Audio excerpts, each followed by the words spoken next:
You know that I'm moment over when it. you tell yourself you're over it, but later that night you're still replaying it in your head? When someone makes a small comment and you smile like it's nothing, but your mood quietly shifts for the rest of the day. Or when you promise yourself that this time you won't let it get to you, and somehow it still does. From the outside, you look calm, you handle things, you move forward, but inside it feels like you absorb everything. It looks like strength, but it feels like you're one more heavy moment away from cracking. And that's where this gets interesting. For a long time, you may have believed that being mentally unbreakable means not reacting, not caring, not feeling shaken. Like strength is supposed to look steady and untouched. So when you feel anxious before something important or hurt by something small, you quietly wonder why you can't just be tougher. You might even compare yourself to people who seem unaffected by everything. But what if what you're calling weakness is actually something else entirely? Nothing about your reactions means you're broken. Your mind and body learned from your experiences. If you grew up in a space where you had to be alert, you became alert. If you had to earn approval, you became sensitive to tone. If you were criticized often, you became careful. These patterns didn't appear because you're fragile. They appeared because your system adapted. And adaptation is not weakness, it's intelligence. Here's the part most people miss. Your brain is built for protection, not for confidence, not for peace, for protection. It scans for threats constantly. And emotional threats count. Rejection, embarrassment, disappointment, being misunderstood.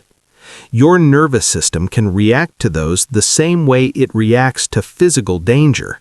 So when something small today feels bigger than it should, it's often because your brain is connecting it to something older. It's not just about the present moment, it's about memory. There's a reason this feels confusing. You've survived hard things before, real things. You've made it through days that felt impossible at the time, and yet you still doubt your strength. That's because your brain holds on to pain more tightly than progress. It replays the mistake. It magnifies the awkward moment. It forgets how you recovered.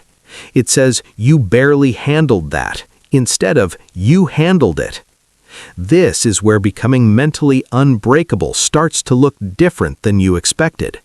It's not about shutting down emotion. It's not about pretending things don't affect you. It's about understanding that feeling something deeply is not the same as being destroyed by it. Most people don't break because they feel fear. They break because they believe feeling fear means they are weak. Think about how this usually plays out. You feel anxious, then you think, why am I like this? You feel hurt, then you think, I shouldn't care this much. That second layer, the judgment, is often heavier than the emotion itself. Mentally unbreakable people still feel the first wave, their heart still races, their thoughts still spiral sometimes, but they don't turn the reaction into a personal attack on themselves. They let the wave rise without adding another one. This is where it shifts quietly. When you stop fighting the fact that you feel something, it moves through you faster. Emotions are like weather. Storms can be loud, they can shake things, but the sky doesn't panic about the storm. It doesn't say, I shouldn't have clouds. It holds the storm until it passes. In a quiet way, you've been doing this your whole life. You've had hard days and still shown up the next morning. You've cried and still answered messages. You've doubted yourself and still made decisions. That's not fragility. That's resilience happening in real time. Here's the part most people overlook. Resilience rarely feels strong while it's happening. It feels uncomfortable. It feels uncertain. It feels like you're barely holding it together.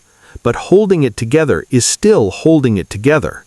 If you were truly breakable, you would have stayed broken after the first heavy season of your life, but you didn't. You adjusted, maybe slowly, maybe quietly, but you did.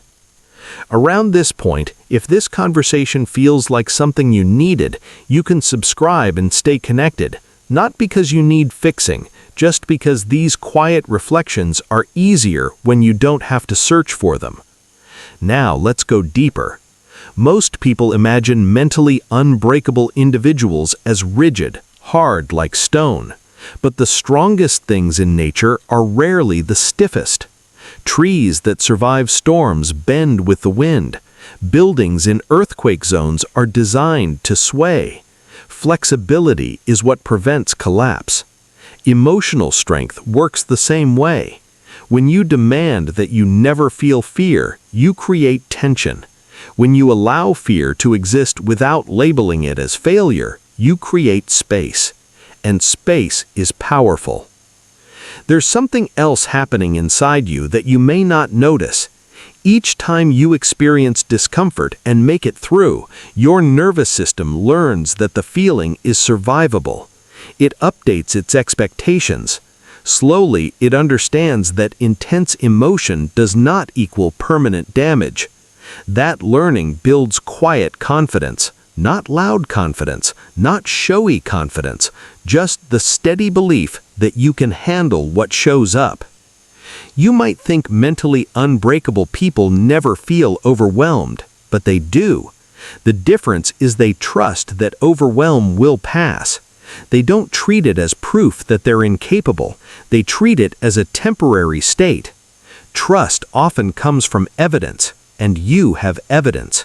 Every time you thought, I can't handle this, and then somehow you did, that's evidence. Every time you felt embarrassed and still survived the next day, that's evidence. Your mind may not highlight those moments, but they are there. There's also something powerful about sensitivity. You might believe your strong reactions make you fragile, but strong reactions often means strong awareness. You notice small shifts, you pick up on tone, you read energy quickly. That sensitivity can feel exhausting, but it's also depth. When understood, it becomes emotional intelligence. It becomes insight. It becomes connection. Maybe being mentally unbreakable isn't about becoming less sensitive. Maybe it's about becoming less afraid of your sensitivity. You don't have to become hard to become strong.